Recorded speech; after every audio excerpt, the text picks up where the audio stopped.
Boys and girls, this is the Undisputed Era. Adam Cole, Kyle O'Reilly. Hello, Steve. Hello, Larson. It's me, Dexter Loomis, NXT Superstar. So here's my shout out to the Going In Raw podcast. Clever name.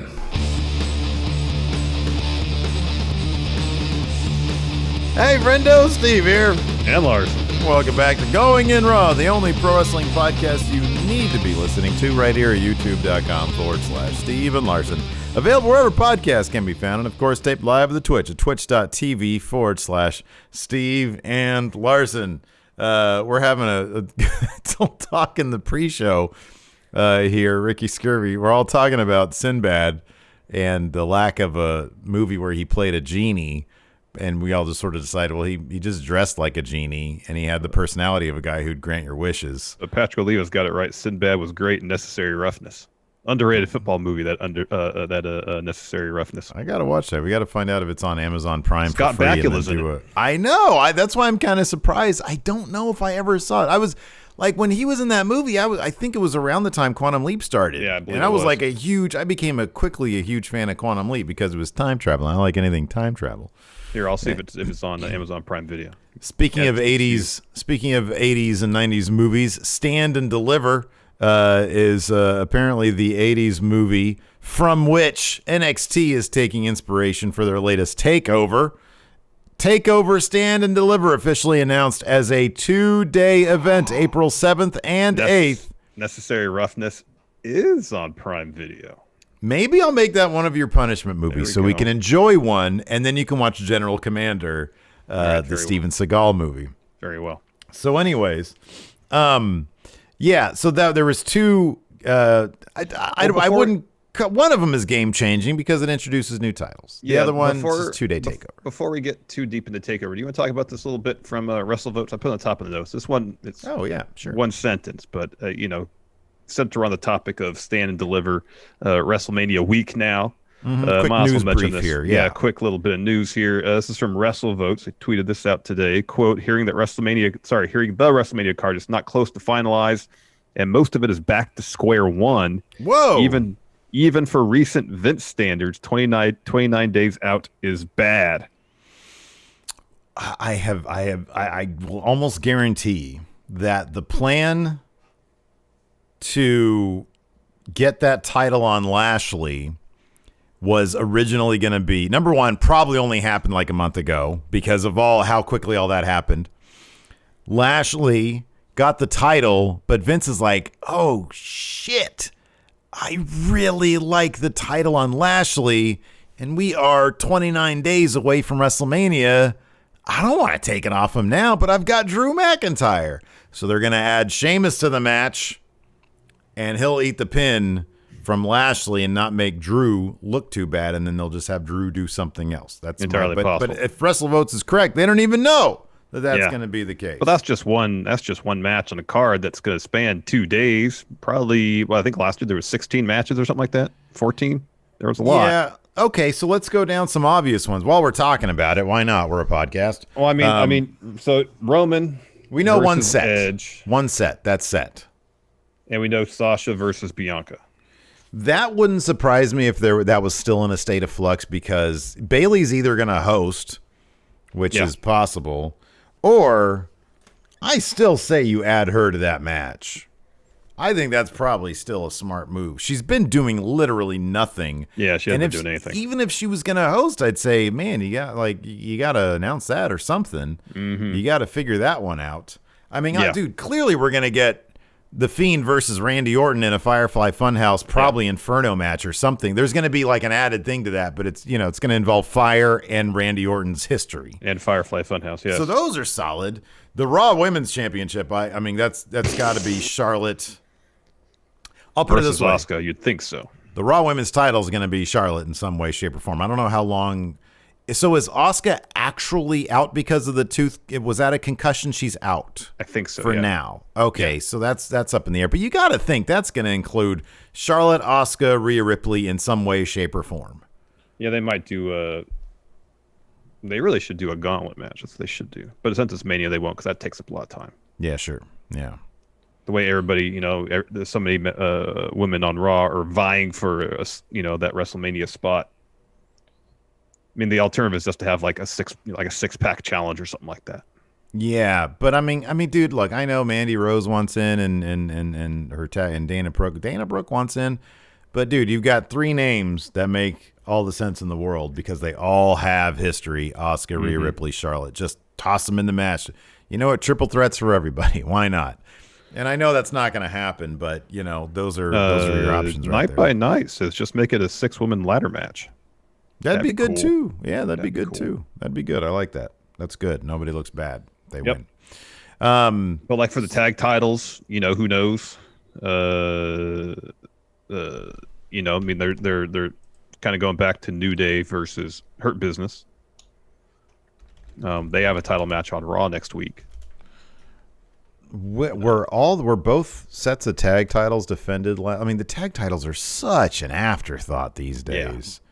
Like, isn't it still like Rude? How many times is Rude and? I don't think they defended them since they won them from the Street Profits. They might but that'll have probably be the match. It'll be Street time. Profits. It'll be Street Profits versus Rude and Dolph.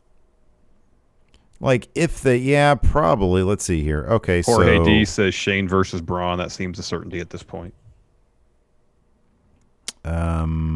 Okay, so last year we had a triple threat tag team. I'm sorry, triple threat ladder match for SmackDown's tag team titles, and that was a singles one. That was Jimmy versus that was weird. Yeah, and then they had Street Profits versus Angel Garza and Austin Theory the next night for the Raw ones. So yeah, I mean you're right. It's going to be Rude Ziggler versus the Street Profits, and then maybe New Day versus Hurt Business. That makes the most sense, I guess. I mean, those are just that's just probably going to happen. Depending, so Riddle has a match against Ali coming up here. Depending on how that turns out, maybe they'll just put that again at Mania. Like I could see Ali, if they really want to help out Retribution a little bit, mix things up, have Ali win that damn title off Matt Riddle. I know. They don't have anything else for Riddle. At least Ali has like a story going on. I know. Amongst his own guys. Maybe they'll keep this Big E Apollo Crews thing going till Mania. That seems likely. Yeah. Especially now that Christian signed with AEW, so you can't do Christian versus Big E for the Intercontinental title. Can't do that. The main event we never got on main event. Main event. So yeah, I don't know. Sometimes when they don't have anything else going on, they come up with some pretty good stuff. Just, I mean, honestly, with the level of talent they have, you can just plop in these. And most of these wrestlers have history with each other anyway. They're setting up some decent stories. So I don't know. I wonder if it's like things might not be finalized, but they're starting the stories that they think are going to be final for the matches at Mania. So I don't put too much stock into like, oh, this is going to be a shit show. It's like, whatever. You got a bunch of good players out there. Let them just wrestle and you'll be fine. Shane and Braun. I mean, that's solid. Jason Bateman's in Necessary Roughness too. I forgot about that. Jason Bateman's in that? Really? That's cool. Yeah. Star-studded cast. Hector Elizondo. Hector Elizondo's great. Kathy Ireland's in it. Of course, yeah. Kind of surprised she didn't become a bigger star after that. And then who else we got here? Is Terry Crews in it? No, not Terry Crews. Debo. Don't think so. No, really? I feel like that's a movie he should have been in. Don't think so. As mentioned before, Tiny Lister. Sinbad is in it though. He's great. Does he play a genie in it? No. All right. Well, we'll watch Unnecessary Roughness. So anyways, let's get to NXT. Like I said, according to Regal, game-changing announcements. Takeover, stand and deliver. My favorite, Edward James. Wait, who was in that movie? Edward James almost, and Lou Diamond Phillips, I believe. Lou Diamond Phillips, who was terrific as Richie Valens in La Bamba. And, of course, Edward James Olmos.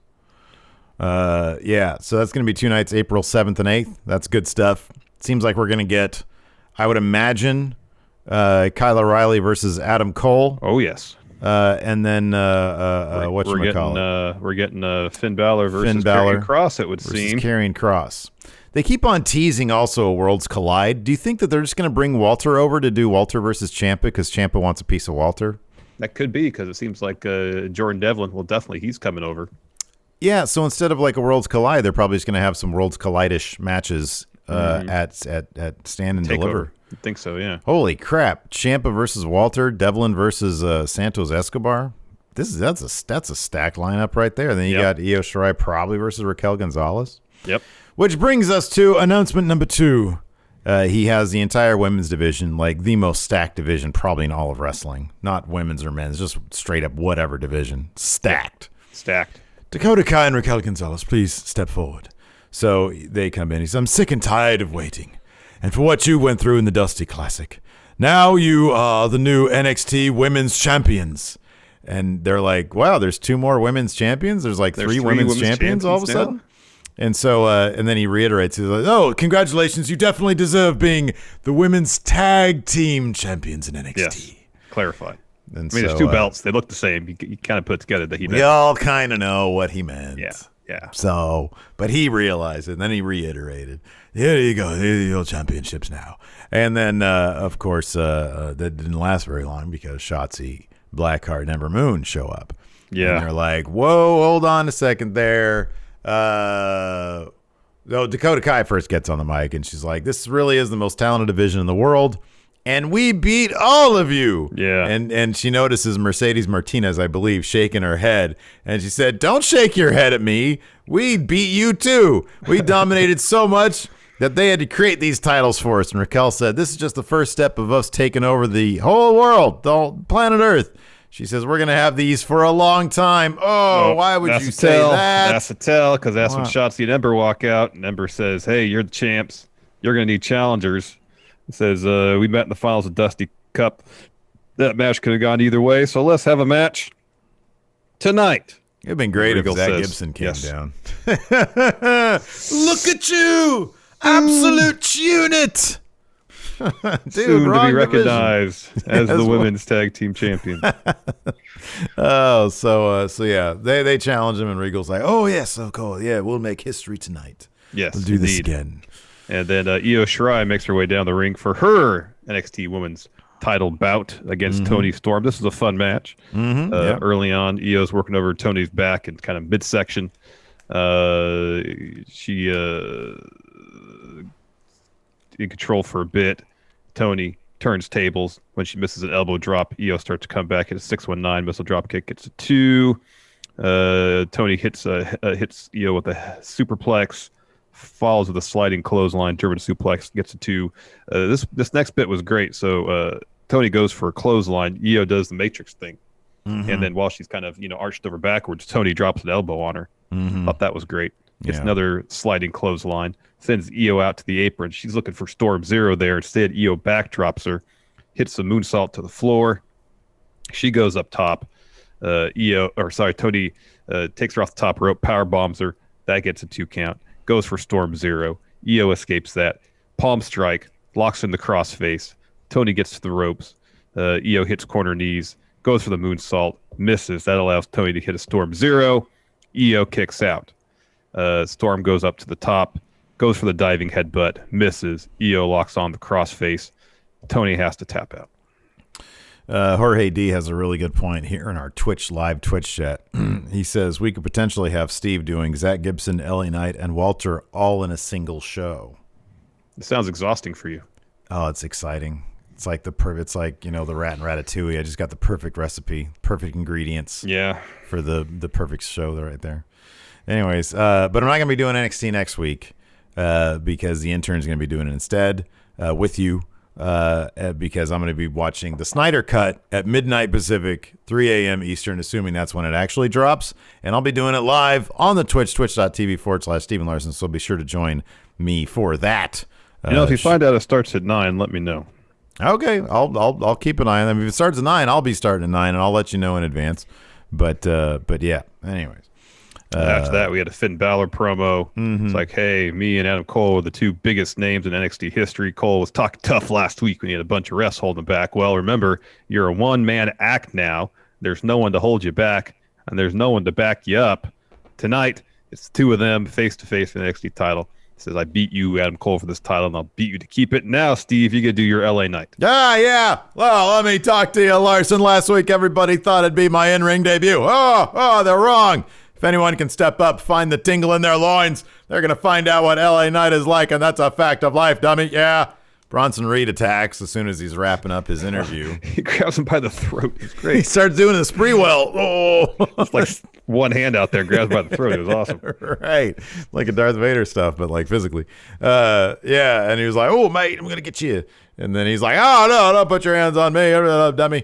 So this is my time. This is LA Knight's time.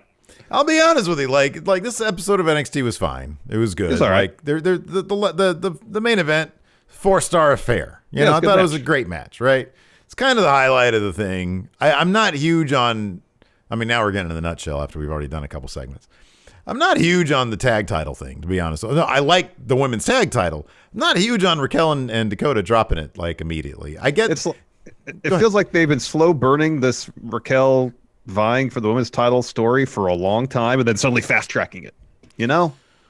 That's kind of what it feels like. Like I feel like they've had several opportunities to break them up, and they didn't do it.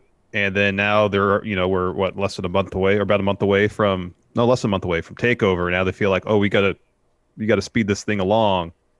So I kind of feel like if you're gonna have them break up Raquel and Dakota, like they should have a little bit of a feud before Raquel contends for that women's title, right? They're gonna break up after she wins the title. It's going to be, she's going to win the title with Dakota in her corner, then Dakota's going to turn on her so she can get her hands on the title. Like Eddie Kingston says, the title does crazy things. It's true. I think Raquel's going to get it first, and then we're going to see the breakup maybe like on the post NXT. Dakota's be like, I'm the one that really carried this team, blah, blah, blah, blah. Yeah, right, which if you look at any tape, including last night's, clearly not the case. But that's the case she's going to make. No, I think my problem with NXT last night was simply that, Larson, these days, I just I like goofy. I like comedy. You know, I like the high drama stuff, but I need a balance of characters. Like I need more LA Knight in my programming. I need more Zach Gibson. That was they were missing, not missing.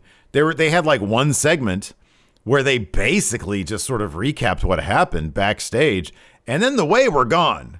More way better. Yeah. I'm a big fan of them. But it's sort of when you take, there's no Cameron Grimes. When you take that element out of it, it reverts to what your point about NXT sometimes is, that everybody's just a badass in the men's division anyways. And that's totally true. That's why when you have Cameron Grimes, when you have The Way, when you have even guys like Kushida show up, even Swerve, who, he's a badass, but he's kind of got dimension and he's very charismatic. And Leon Ruff, who had one brief promo. Man, what is with my camera today? Yeah. It adds much more character dimension to the show. And so you strip away some of those characters and you're left with a bunch of brooding badasses, which doesn't make for the most compelling show in the world. It's not a terribly dynamic show then, no. Last week's was awesome. I thought last week was a really, really fun show because you had so much more going on in terms of the character stuff. And I thought that this week, like this next match here, Pete Dunne versus Jake Atlas, I mean, Jake Atlas is always fun to watch. Pete Dunne is a lot of fun to watch, but essentially it was just, a vehicle for him to get on the mic afterwards, because he handles Atlas pretty easily. Atlas gets in whatever, but he ends up tapping him out. Dunne ends up tapping Jake Atlas out, gets on the mic, says, I might have come up in the UK, but make no mistake, I'm the best in the world. This time of year, everyone steps their game up. Step to me, and what just happened to Atlas is going to happen to you too. He says, I'm the best technical wrestler in the world, and I dare someone to try and prove me wrong. And I hear that, and I'm like, oh, Daniel Bryan, wrestle at TakeOver, please. Yeah, that'd be great. I wonder, is there anybody Worlds Collide sort of overseas? Or anybody in NXT? Well, there's Kushida. Yeah, that's probably that's got to be the thing, right? Think so. I mean, I'm totally down for that. I think that'd be maybe a great idea. they signed Zack Sabre Jr. God, I wish. Man, if they treated their people better, he totally would have signed there. Coffin rating with a party of 3. Thanks, intern. Look at that. Thank you, intern. Look at that. Filling our ranks here. My heart wants it to be Daniel Bryan because I think that'd be incredible. I'm sure Daniel Bryan would be all about that. Oh, absolutely. It probably is going to happen. It'll probably be Kushida, and that match will be great. No disrespect to Kushida. I thought he's, especially the story with Gargano, I thought he was doing really good stuff. I mean, he's a legend. Kushida's a legend. The hell's Brian going to do at WrestleMania? I don't know. Fight Pete Dunne. So if it's Kushida, it's not that I'll be disappointed. That'll be good. But if Daniel Bryan's on his last run, let him have a match or two in NXT. I think that'd be pretty huge. I get the feeling we'll get that match at some point. But Daniel Bryan, he ain't going away anytime soon, man. I kind of think that his promo last week on SmackDown where he talked about I put myself on the back burner, want to be a dad. I wonder how much of that, like if there's any truth to that. Like he's thinking, man, I could back burner myself, but I wonder if maybe the schedule that he has now with pandemic and stuff is like, and on top of that doing creative stuff, I wonder if he has found a good balance. Sometimes you stay at home, you just go crazy. And I wonder if he's like, man, like, yeah, being a dad's great, but I also really enjoy wrestling. And maybe it took him sort of considering staying away from it to like realize, man, like, I don't think he's going to be like a 300, day a week guy. Obviously, I don't think those are going to exist anymore, to be honest with you. 300 day a week guy. He's got that Rawgate technology, man. He's like, between now and Monday, it's like a Groundhog's Day situation, man. He's going to go a year between now and Friday. 300 day a year guy. I don't think those are going to exist anymore outside of Rawgate technology. Yeah. But yeah, I don't know. I wonder how much of that might have been like real. Like, no, I kind of want to stick around. Well, I mean, I can do a day a week, I think he's done interviews where he said, hey, this is kind of like my last year. My contract runs out. I think it's September. After that, it wasn't like he's going to stop wrestling. He's going to focus more on being a dad. I don't think this is new information by any stretch. But it's entirely possible. People go through their lives and they reevaluate their situation and change courses. And so, if that's what he wants to do, then that's what he wants to do. Sometimes it just takes being home for like thinking, oh man, I really just want to sit at home and be a dad. And then you're like at home and the wife's there and the kid's there. And you're like, I really just want to go back to work now. Hey, man, when we got laid off, I was at home with Alabama. It was just me and her because Lacey was going back to work. And I love those days. Like I super bonded with my kid and everything. But at a certain point, I was like, what age can we just dump her off at the preschool now? Like it was like at 18 months, I was like, all right, it's probably time now. I love those days, but at a certain point, I was like, I just really want to be productive now. Imperium, they're trying to be productive and recruiting Timothy Thatcher and Tommaso Ciampa. They don't want to be at home with their kids. Marcel Bartel, it's like, hey, the entire NXT universe is talking about what we proposed to Thatcher a long time ago. They created something special, something so unique that no one will be able to represent it like they did. What he wants Tim to do is take his spot. Together, they'll take what has always been theirs. Eichner pipes in, says, hey, Tim, we're here for you. But if you need to ask your friend for permission, bring him along. We'll make it work because we're taking over. We have all sorts of track suits we can offer Old Man Ciampa. We'll bring him along. He'll be our United States ambassador. You'll be our Sacramento ambassador. Quick breaking news here. Jorge D's dropping some ratings here. AEW fourth in the demo with a .32, but 743,000 in viewership, down 200,000 from last week. NXT 25th in the demo with .18, 691,000 viewership. So they sort of maintained more or less. Yeah. After that, we had a quick Leon Ruff video, Matt Chat question. A really nicely filmed Matt Chat question. Yeah, it was all done in like pretty tight close-up, too. I thought it was pretty well done. Yeah, it was nicely lit and everything, and he was basically calling out Swerve. He says, I busted my ass to get here, too, and it wasn't luck. He said, I knew Swerve was a snake the first time I met him. That's right. He said, it wasn't luck when I beat you 2 weeks ago. He says, Leon Ruff's been holding it down since day one, and next week is going to be Ruff holding you down in another rough landing. It was good. Next, women's tag title bout. The new champions, Dakota Kai and Raquel Gonzales, taking on Shotzi Blackheart and Ember Moon.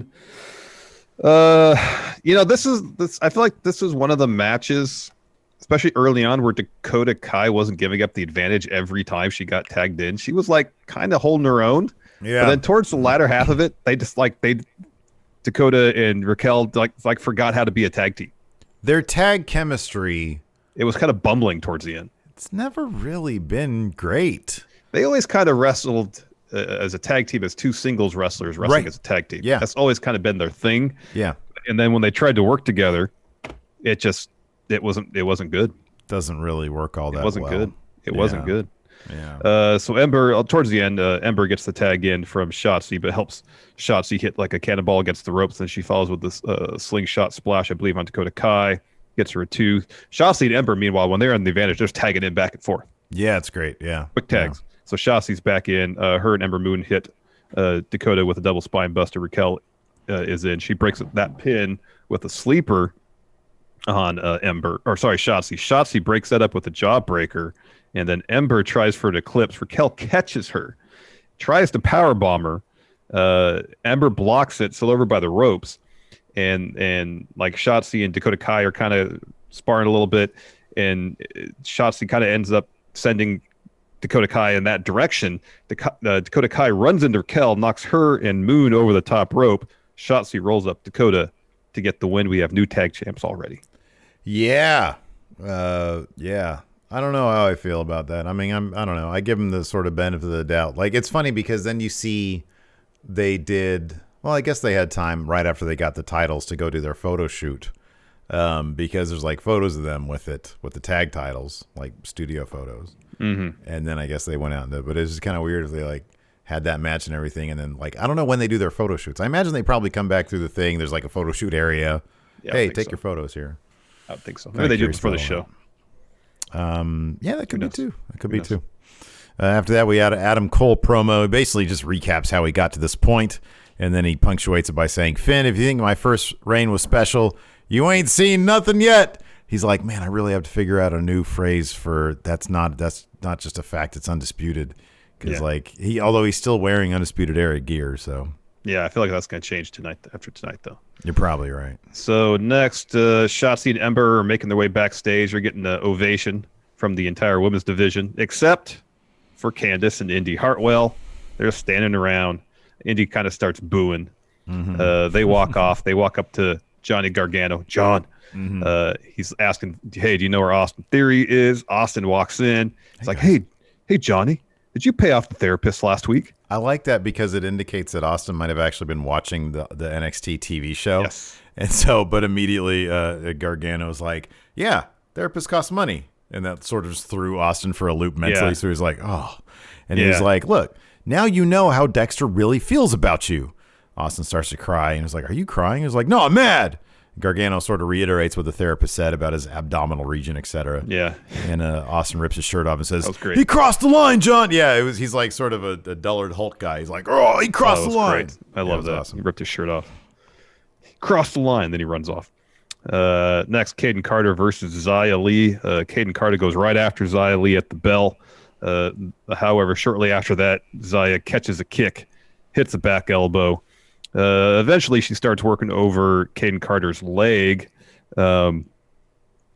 Casey walks out. Casey Catanzaro walks out on crutches, and Xia has Kayden Carter's foot kind of the bottom turnbuckle, and it's like pointing to Casey and says, "I'm going to do to her what I did to you." He's about to go stomp it, and then Casey hits Xia Li with a crutch. Mm-hmm. Ref calls for the bell. Mm-hmm. So Xia rolls into the ring. Casey goes into. She starts taking the crutch to Xia Li. And then Boa comes in. Casey swings at him. He catches it, breaks the crutch, tosses it out, and then Tian Sha looks like he's giving him some sort of sign, some sort of message to do something. Wait, is it Tian Sha or Mei Ying? It's Tian Sha. We've had this conversation before. Oh crap! I thought Tian Sha was the name of the friggin' faction. It's like Who's Mei Ying then? I think that was Tian Sha before she assumed the new identity is. Oh man. Okay. I think that's what the animation thing. It's like I'm shooting day for night here too. It got very blue. It's like bright and sunny out. Day for night.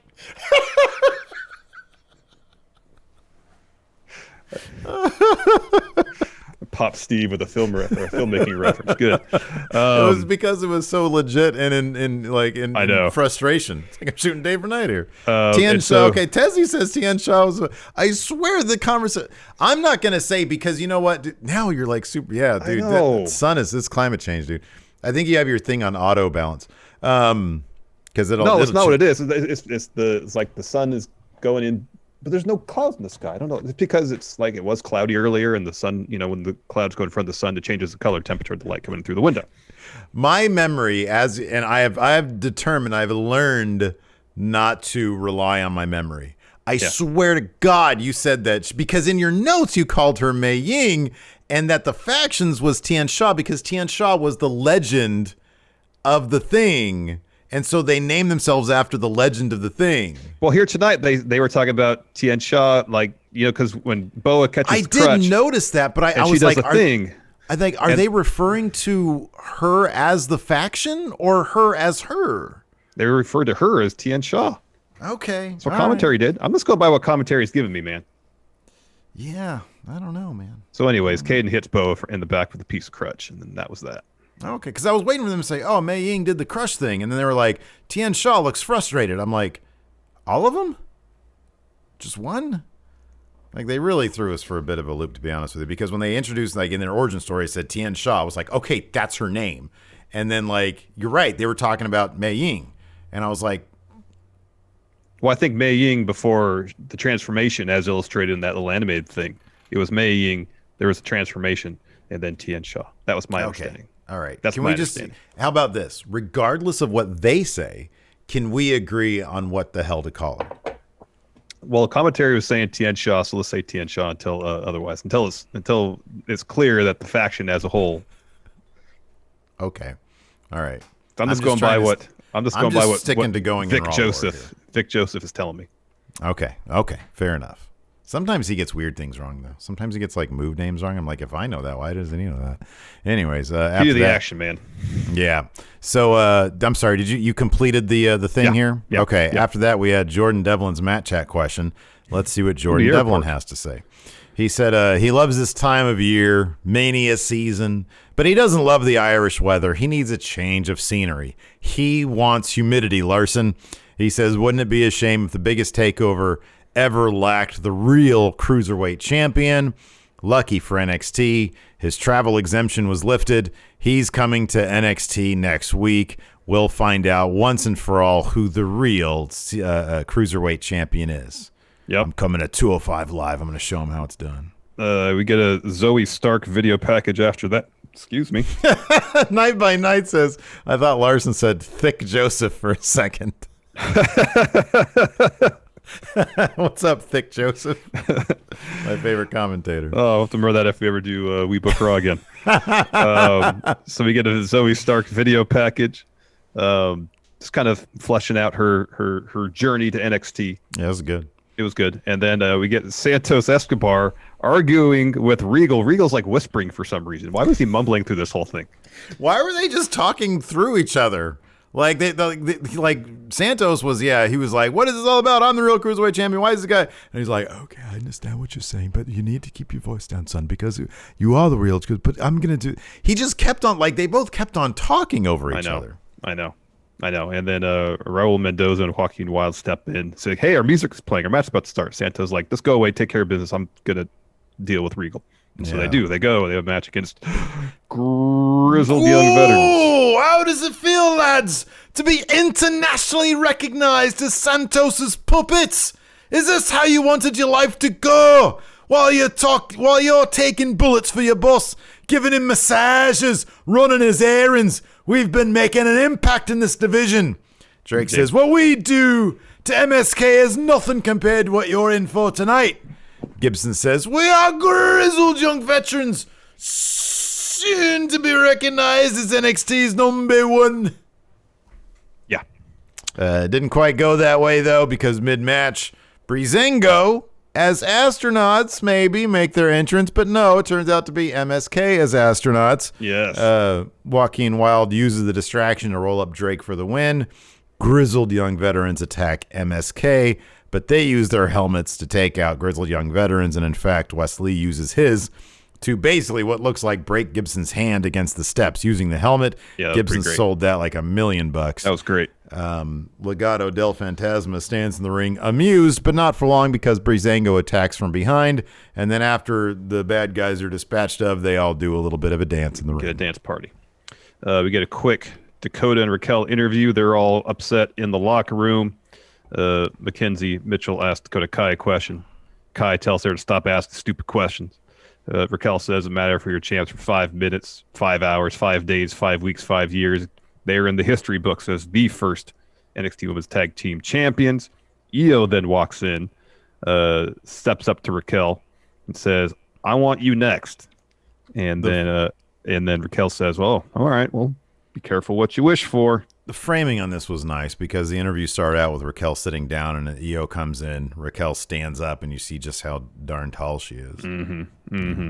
After that, we had a Timothy Thatcher interview. He's asked what his response is to Imperium trying to recruit him. Before he can say one word, Old Man Ciampa interrupts. Says, "I'm not interested in Imperium. That's my answer.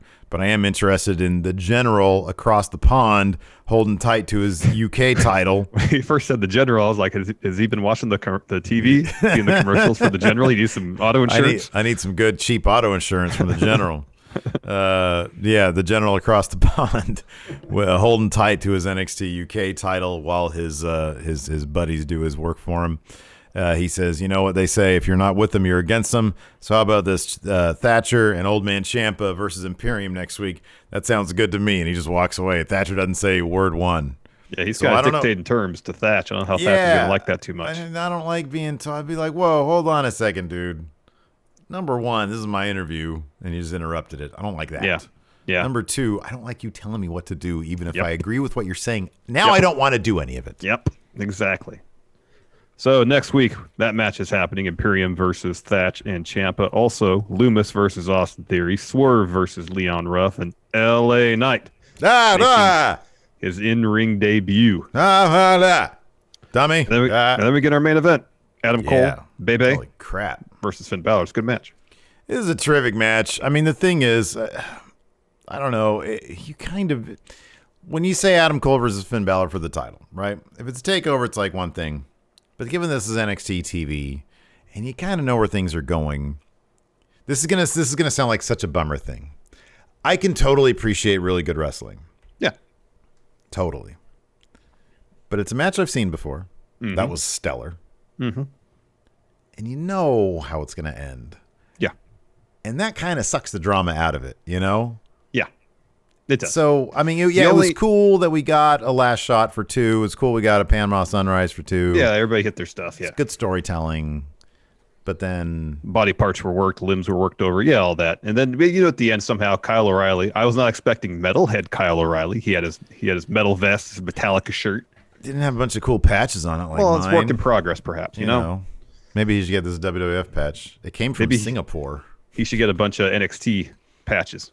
Like when they're at the Download Festival and stuff, those kind of patches on there. And then HBK be like, "Whoa, that's my jam right there." And he gets that on a hat, He didn't get that on a hat, exactly. So anyways, his hair was kind of like John Travolta from Grease. So he looked kind of like a street tough from what was that movie? You mentioned it before, the Jets and the Sharks. Oh, West Side Story.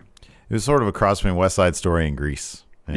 And Razor Ramon when he showed up in WCW. So we'll go over to the end here. So Adam Cole hits Panama Sunrise, gets up a 2. He's setting up for a last shot. Finn instead tosses him out of the ring. And so Adam Cole used the barricade to pull himself up. And while he's doing that, he sees Kyle O'Reilly making his way over. And he's like, oh, no. So then Finn hits Cole with the tope. Then Finn shoots a quick glare over to Kyle O'Reilly. So then hits a 1916 on the floor. Yeah. Tosses Cole back in the ring, hits a coup de grace for the win. After that, metalhead Kyle O'Reilly hops over the barricade. Finn basically invites him into the ring. Just goes, "Go ahead." And so Kyle O'Reilly kneels in front of Adam Cole, and Adam Cole's like, "Oh, I'm sorry. You're still my brother."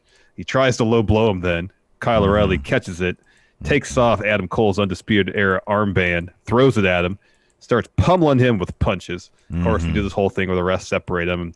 Kyle O'Reilly breaks out, fights some more. Eventually, at one point, he's on the floor and he punches referee Drake. Yeah. A bunch more refs come out. Then eventually, all this kind of goes up backstage.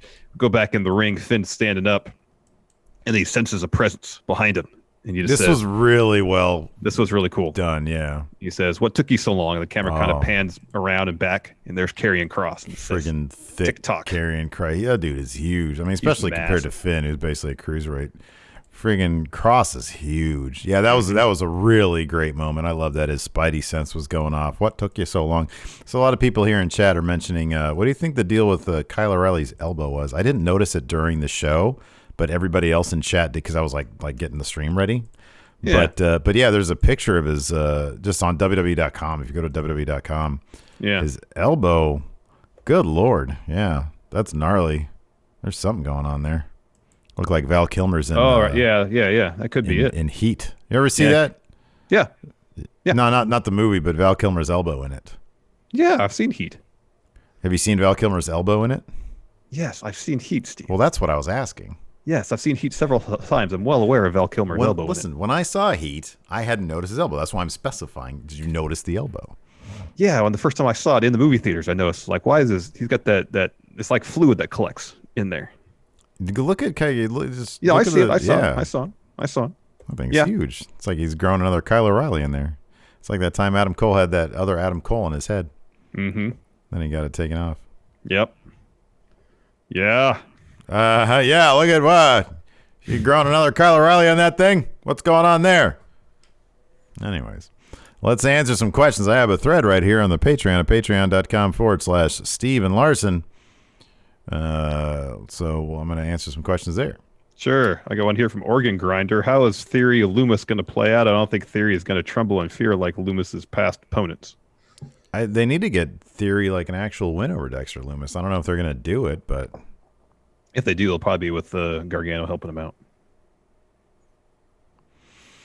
Let's see here. Rich probably asked that question during the show because it seemed kind of obvious. Rich, all right, here we go. Yeah, Dirty Rich says, with Kyle O'Reilly wearing a Metallica shirt. Did he have a Metallica shirt on too? Yeah. Okay, all right. With the denim vest. What band t-shirt would you rock with the denim vest? And he says no Radiohead, no Plus Crier, and no REM. Those would be my answers. If we're rocking the metal vest, it's got to be some sort of band that's like heavy, hard rock, metal type stuff. For me, it'd be Down. I used to listen to their second album all the time back in the day. Probably for me, it'd be Mastodon. Oh, there you go. That's good. Boss Bradley with the sub for 11 months, but Boss Bradley says 11 whole days. Yeah, 11 years in 1 week. Alex C., if you guys were a team called Stand and Deliver, which one is Stand and which one is Deliver? Wow, what a great question. Well, what do you think of when you think of Stand? I mean, I feel like I just want to stand there and do a whole lot of nothing. When I hear Stand, I think Travolta doing this in Pulp Fiction. It sounds like me too. I mean, I clearly think that there are more days in a week than there are in a year. Or no, yeah. So... I don't know. Like, what do you think of when you think Deliver? I think Postmates. Yeah, or you come through in a pinch. You can be counted on. You deliver. Mm-hmm. Yeah. I don't know if that applies to either of us, to be honest with you. Yeah, I don't know either. So I think it'd just be like Stand and Stand. I think so. Milling about. I think that's kind of what it is. Can it be Sit and Sit? Because I like my chair. I like my office chair. Nap and nap. Chair, but yes. Yeah, nap you don't nap, so it'd be like nap and wake up too early. Mm-hmm. Nap and tired. Nap and tired. There you go. Perfect. I get to be nap, you get to be tired. Wolfpack for life. How will the NXT Women's Tag Team titles affect the other women tag titles booking? Well, that's the point. It won't at all. Yeah. That this is going to stay on main roster now. You know what I wonder? Are they ever going to explain why Adam Pearce did what he did last week? I mean, I think you kind of just gather that he came and said, I did what I could do. I want these titles to stay on Raw. Or, like, hey, I was here watching over the... I don't know. You can't really surmise anything. They should explain it, to be honest with you. Yeah, they really should. Yeah. They really should. Favorite customer when grizzled young veterans are finally tag team champions? What's the next thing they'll soon be recognized as? Oh, man. The greatest NXT tag team champions of all time. I mean, he seemed really proud. Yeah. Zach Gibson seemed really proud about his knowledge of his hometown. He was giving a tour to James Drake at one point of Liverpool. Next, he's going to be soon to be recognized as Orlando's top tour guide. There you go. Yeah. All the spots the locals go to, not just, the theme parks. Mm-hmm. This is a great question. Carl D. Reed II, which is a great name also. But it sort of speaks to how we think of people and how they're power ranked. Okay? Okay. If a WWE superstar were to go to AEW, do you think his stock would be higher with the fans if he were coming from NXT or the main roster? He says, an example. Would Bobby Roode or Ricochet be a bigger deal if they went to AEW coming from NXT or now? He says, or like Rhea Ripley or Adam Cole not yet being fully on main roster, would they still be a big deal to even casual fans? I presuppose that neither is necessarily factors into it. It's what's the hot hand. Io Shirai coming to AEW now would be a bigger deal than if she were to go a year after what she does now and like a really underwhelming main roster streak. I will say this though, speaking to Ricochet's case, now he's been on the main roster a couple years, and it really hasn't done, apart from a brief U.S. title thing, hasn't done a whole lot. Now, if he were to show up on AEW, yes, he hasn't done a ton on main roster, but knowing what he can do, it would be pretty damn exciting because, he's finally in a situation where, at least in theory, he could fully showcase his full skill set. And that's pretty damn exciting. It is. I think that's a great take on it. But I think in terms of fan enthusiasm just in the moment, like, for example, Aleister Black is a great example. He has been a massive failure. I read somewhere the other day he has been on TV since October. It sounds right. He has been, for WWE Creative, a massive missed opportunity, probably one of the biggest missed opportunities ever. Oh, yeah. If he were then to go to AEW, I'd be very excited about that because, okay, now I get to see one of my favorite wrestlers. Yeah, that's what I'm saying. But there would definitely be the air of, well, he didn't do what we all were hoping he would do, and now he's here. I do think that there is an element in the fan's subconscious of, well, he failed out of WWE to get to here, as opposed to a guy like Mox who went out on his own terms as a massive star, and he's there in AEW. It's like, holy crap! Like, it's like if Seth Rollins was all of a sudden AEW, that would blow minds. Yeah, I get the idea that you don't want the perception of AEW to be WWE's dumping ground. Yes, I understand that. Like, in terms of just simply blowing people's minds, it's whatever the hotter hand is will blow more minds. But that, I think that certain cases where, like, I'll use Brody Lee for an example, where he wasn't doing anything in WWE for a year or two. He shows up in AEW and he reinvigorates his career, and I think people are excited because of that, because he's engendered a lot of goodwill from the fan base, because the people who has seen in a limited sample size what he can do in WWE are really excited about the possibility of him, being able to do that on a regular basis in another company. I think that it's exciting to see the opportunity there, but I don't think it's mind blowing in the moment of the debut. Is my point. Yeah. But I agree. And then for him to like blast our expectations out of the water the way Brody Lee did, absolutely. Yeah. And then you have Miro, where it's like, oh wow, cool, Miro's here. That's really neat. And then you see up until very recently, because I'm really excited to see what he does with it. The Kip stuff. It was like, oh, he's just going to be sort of a video game guy. Okay. Thurgood says South Park did 1.74 million at a 0.99 in the 18 to 49 demo. Wow, those are huge numbers in this day and age. Yeah, I didn't know South Park was still. I guess I still kind of knew it was on the air, but I don't really pay attention to it. Gregory Fiella, are they going to keep using the Undisputed Era beginning for NXT even though they are broken up? Oh, the intro? Are they still in it? They run an intro? NXT doesn't use an intro. Not anymore, huh? I don't think so. I haven't noticed it of late. I thought like the last time I noticed they were doing Last time I noticed any intro, they were just doing like recaps to the music. Man, I wonder if anybody's going to keep the Undisputed Era song. It has to be Adam Cole because it's got the boom in it. Yeah. It's got to be Adam Cole. Yeah, it's got to be Adam Cole. Jorge D says, to make NXT more fun for Steve, give some goofy or 80s/90s type gimmicks to the tough guy gimmick wrestlers in NXT. So everybody who's pretty generic badass wrestler. Well, Kyle O'Reilly has kind of got it. He's like metal. He's like Big Brother Metalhead. He's Tim Leard. He's the Tim Leard. Nobody understands that because only you and I know who that is of our audience.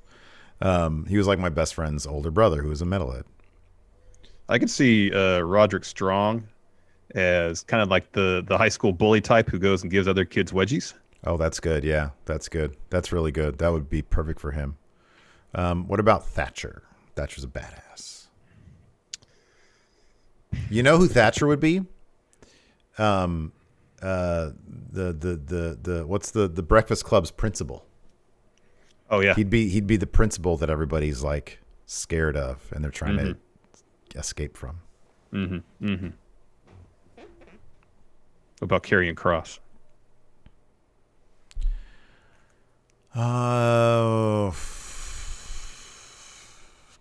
I mean, don't you just go like if it's an 80s or 90s gimmicks, don't you just go straight like Arnold with him, like Arnold movie star guy with him? I suppose, yeah. Like a bunch of explosions on his Tron? That'd be good. Yeah, that'd be good. Let's see here. This is a great question off the bat. Lubricant Hornet. I don't even know how this is going to go. Wow, this is great. You receive a strange VHS cassette in the mail. In it, two men who look nothing like you are claiming that they are the rightful Steve and Larson and that you've been posing as them for too long. This is a great question, by the way. They even have an army of friendos backing up their extraordinary claim. My goodness. Now, let's keep this in kayfabe because obviously there are legal things we could do here, but he says, how do you determine who gets to be the real Steve and Larson? Oh, we just fight him, don't we? I mean, it'd be like in a war game situation, right? I mean, would that be when we get blood and guts? Yeah. we do blood and guts. Yeah. And like get Rawgate involved, and I guess it's just whoever goes through, like whoever is tossed back into Rawgate, because clearly this is some sort of Rawgate situation. Seemingly. What's happening here? Yes. Thurgood makes a correction. Says, sorry, wrong demo number for South Park. 0.99 was male 18 to 49 overall. 18 to 49 was 0.82. Still pretty darn good. That's really good. Yeah. Let's see here. This is a good question from Gareth. What's something you remember happening in wrestling, but it never actually happened? Something that what? Something that you remember happening in wrestling, but it never actually happened. Oh, what a great question. So we're doing research for SummerSlam 98. And I swear to God, I thought that Triple H actually hurt his knee in that match. And he didn't. And I swear I thought that the Raw after that SummerSlam, he came out on crutches and vacated the IC title. That image is in my fucking mind. Never happened. And it never happened. Like he did vacate it, but I don't think, from what I understand, like I could not find a segment where that happened on camera. Yep. And it certainly didn't happen in the time frame that you thought it happened. No, like he was wrestling again for like a month. For a month and a half, yeah. Like he did have a bad knee going into the match from like just previous stuff, but he wrestled for like a month after that. You got one? That's a good question. You got one? My memory is so bad that, I could basically everything. yeah. You're like, oh yeah, I remember WrestleMania 6, Hulk Hogan versus Stone Cold Steve Austin like it was yesterday. Yeah. Man, yeah. Huge moment for the Texas Rattlesnake that night. Fear and Loathing says, 90s Steven Larson had starter jackets. That's correct. I did have starter jackets. With JNCO jeans. Never had those. In Vans. I did wear Vans on a couple occasions. I wasn't a big like spender on clothes. Like I never had a starter jacket. The only question is, how long was your chain wallet? I have never had a chain wallet. Never. I think I owned one, but I never used it. I was like, this isn't me. This isn't for me. But Jeff had one. Yeah. Yeah, that's kind of what I thought too. It wasn't for me. Mm-hmm. White Brownie says what Io said in Japanese to Raquel was, "I didn't forget what you did to me." Ooh, that's interesting. All right, we're going to call it a day. We'll hang out here on the Twitch for a little bit. Thanks, everybody, for tuning in. We appreciate it. Till next time, we'll talk to you later. Goodbye. Help support Going In Raw today by becoming a Friendo Club TV member.